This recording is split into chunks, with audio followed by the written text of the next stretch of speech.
Guys এই স্টেশনে আসার পর হইতে দেখতেছি যে সবাই শুধু পলি ভরে ভরে শুটকি নিতেছে।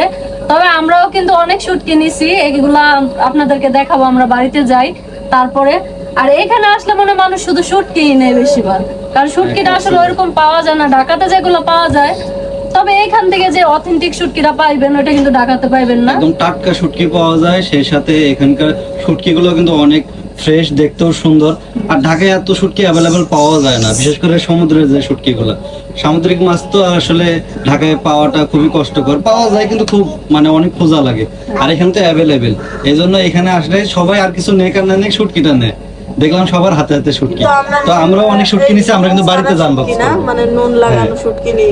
হ্যাঁ, আমরা কিন্তু লবণ ছাড়া শুটকি নিছি, কারণ অনেক শুটকি ছিল যেগুলো লবণ দিয়ে সাদা ছিল। তো আমরা যতগুলো শুটকি নিছি আমরা লবণ ছাড়া শুটকি নেওয়ার ট্রাই করছি।